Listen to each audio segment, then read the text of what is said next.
psiquiátrico en el cual se inducen convulsiones utilizando la electricidad. La terapia electroconvulsiva se utiliza más frecuentemente para tratar cuadros de depresión mayor que no ha respondido a otros tratamientos, pero también para tratar la manía, catatonia, esquizofrenia y otros trastornos mentales. En el siglo XVI, los enfermos psiquiátricos eran tratados con distintos agentes que buscaban ponerlos al borde de la muerte por medio de convulsiones con compuestos a base de alcanfor.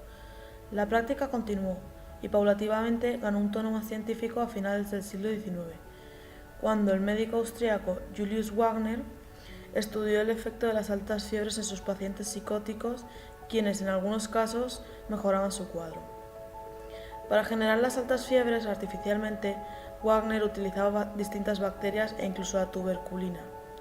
Descubierta en 1890, a principios del siglo XX comenzó a inocularles a sus pacientes parásitos de la malaria para provocarle altas fiebres que, aseguraba, le permitían obtener resultados positivos en pacientes con demencia paralítica. El reconocimiento por su labor le valió el Premio Nobel de Medicina en 1927. En 1974, el húngaro Ladislas Meduna encontró que cerca de un 20% de los pacientes epilépticos que desarrollaban la esquizofrenia dejaba de sufrir ataques. Además, existían numerosas historias sobre esquizofrénicos que mejoraban sustancialmente luego de un ataque de epilepsia. Establecida la relación, buscó la forma de inducir estos ataques convulsivos con drogas como el metrazol. Apenas 3 años más tarde se llevó a cabo en Suiza el primer Congreso Internacional sobre Terapias Convulsivas y el metrazol pasó a ser usado en todo el mundo. En pleno auge de este tipo de tratamientos, resulta un poco menos extraña la iluminación que sufrió el neurólogo Ugo Cerletti al visitar un matadero en Roma. Allí presenció cómo los carniceros paralizaban a los cerdos con tenazas que en sus puntas tenían discos metálicos conectados a la corriente eléctrica, antes de proceder a cortar sus gargantas. Así fue como, junto a su colega Lucio Vini, pensaron en inducir las convulsiones en sus pacientes con electroshocks en lugar de utilizar el metrazol, más caro y ya entonces de muy mala reputación. Entre gritos, retorcimientos y algunos daños en huesos y músculos, a causa de la tensión, los pacientes, según documentaron Cerletti y Vini, mejoraban.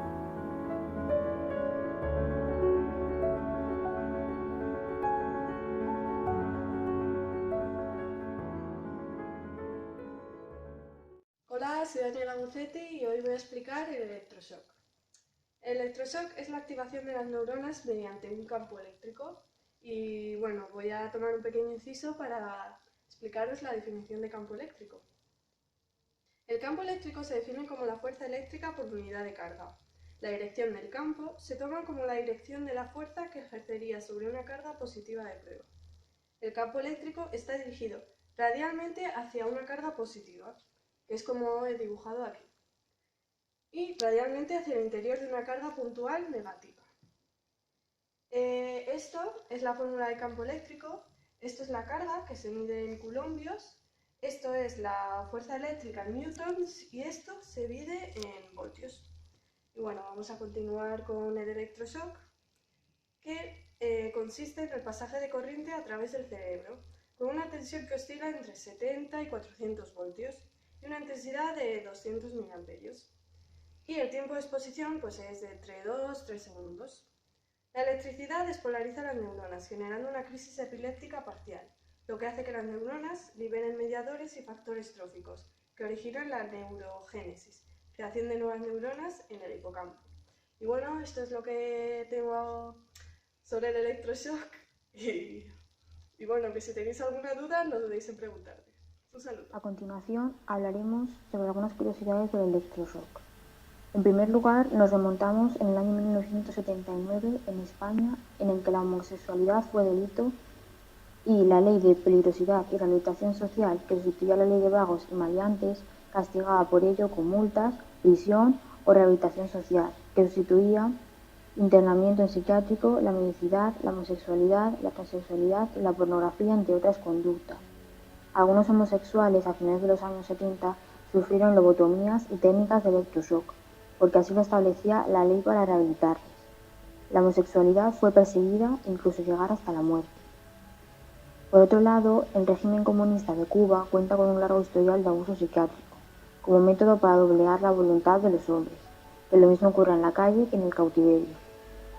Para ello han buscado por años la libertad de su país por medios violentos o pacíficos. Encontramos en este país innumerables testimonios que han sido recogidos tanto en libros como en artículos periodísticos de víctimas que sufrieron las consecuencias de ese funesto y horrible método de tortura. Y así fue usando la psiquiatría como arma y no como una ciencia para la cura o alivio de las enfermedades de la mente. Tan valiosas investigaciones se han realizado demostrando el mito de la medicina. A continuación veremos el tráiler de una película titulada Alguien voló sobre el nido del cuco, protagonizada por el actor Jack Nicholson, en el que trata especialmente el tema del electroshock. Would you sit up, please? Sure. Love to. Attaboy. There, might be a little fluid in them boots, you know what I mean, boys? Just a little leak. Light shine, boys, and send the specimen to Nurse Ratchet. You know what I mean?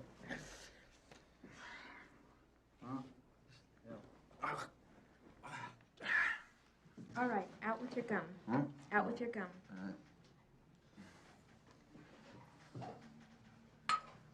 Okay, this won't hurt, and it'll be over in just a moment. Uh-huh. What's that? Conductant. A little dab will do you. That right, Mr. Jackson? Open your mouth. What's that? This will keep you from biting your tongue. Well, Now just bite down on it. That's right. Just bite down. huh? Now bite down on it. Good. Are you ready? Here we go.